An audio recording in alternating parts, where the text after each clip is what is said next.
Sa hilagang bahagi ng India, sa taas ng ulap at layo sa syudad, may komunidad sa Himachal Pradesh na tahimik ang paligid. Pero kontrobersyal ang kwento. May tradisyon na matagal nang umiiral, isang sistema kung saan ang isang babae ay ikinakasal sa magkakapatid na lalaki.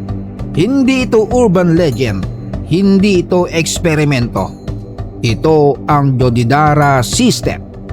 At ngayong may internet na, may exposure na, may edukasyon na, ang tanong, tradisyon ba ito o sistemang kailangan ng suriin?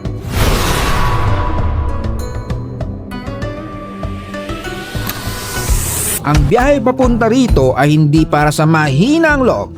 6 na oras sa bus na parang bawat kurbada may kasamang dasal. Jeep na overloaded, may nakaupo, may nakatihaya, may nakasabit sa pinto, may nasa bubong na parang naka-premium view. Pagdating, hindi pa tapos, may bonus pang 3 kilometro pang lakad na masukal na kagubatan. At doon natin makikilala si Kiran. Si Kiran simple lang, hindi siya mukhang artista, hindi influencer. Pero ang love life niya, abay pang international documentary. Paano ba naman noong 2017 ikinasal si Kiran sa 3 magkakapatid? Sa kanyang salaysay, tinanggap niyang sistemang ito at hindi raw siya nakaranas ng problema mula noon. Diretso, walang drama, para sa kanila, normal lang. Ang 3 mister, sina Atar Singh, Anil at Praep Warma.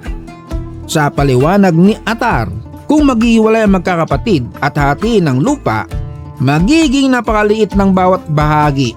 Dahil sa bundok, ang maliit na lupa ay maliit na kabuhayan. Practical, hindi ito love triangle na pang Netflix. Ito ay strategy ng survival. Sir, we marry only one woman so that the land between brothers does not get divided and stays together. In the mountains, we already have very little land, and if it gets divided, it becomes even smaller.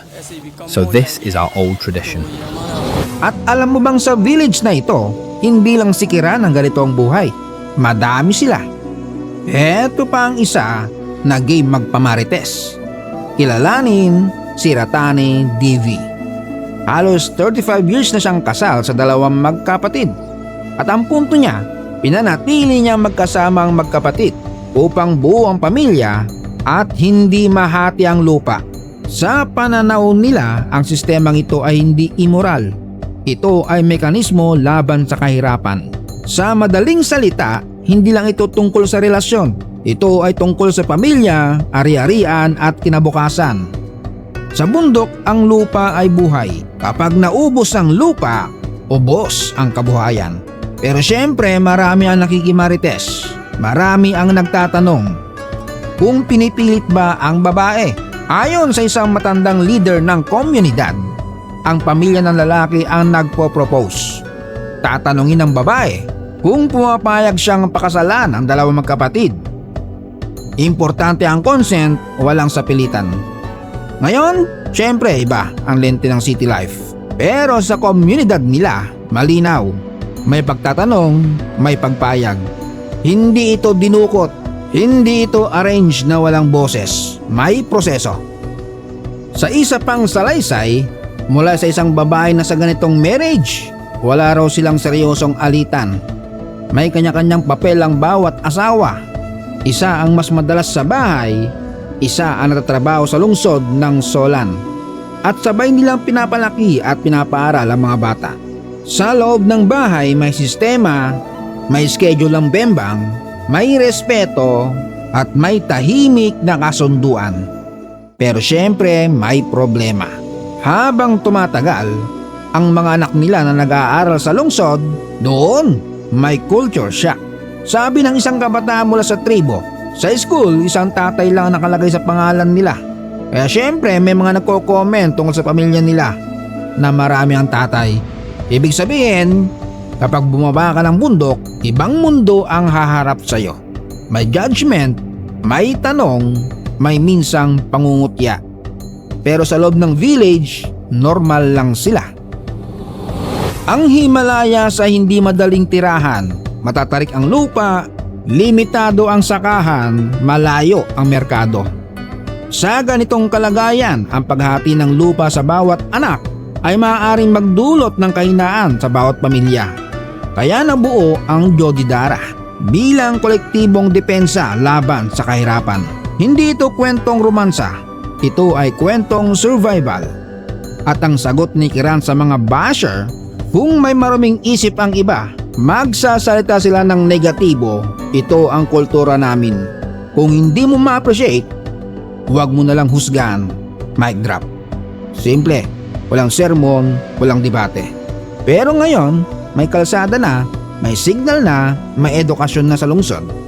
Unti-unti nagbabago ang isip ng kabataan. May kabataang gustong ibang uri ng relasyon. May gustong umalis. May gustong magpakasal sa isang partner lamang. Habang dumarating ang modernisasyon, humihina ang kapit ng tradisyon. Ang tanong, mabubuhay pa ba ang Jodidara sa susunod na henerasyon? Walang kasiguraduhan. Sa mata ng outsider, shocking.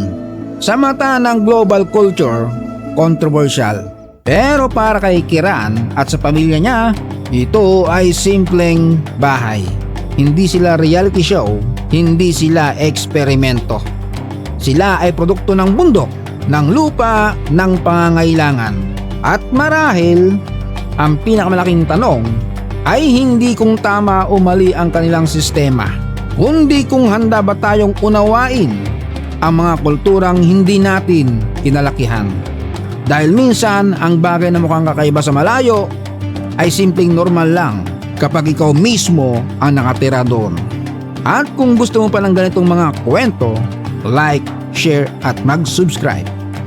Shout out Glian family ng Kawayan City, Isabela, Ras family ng Davao de Oro, kay Libra 23 ng Kalinga Province, Boticol from Tipo-Tipo, Basilan, Domingo and Salazar family ng Angeles City, John Naxis Rosales ng Malolos, Bulacan, Sasuke Ochicha from Lipas City, kay Dwigs ng Albay, Nibel Dash, Altavano family ng Binogsakan, Albay, at kay Steven ng Dagupan City. Salamat sa panonood, hanggang sa muli.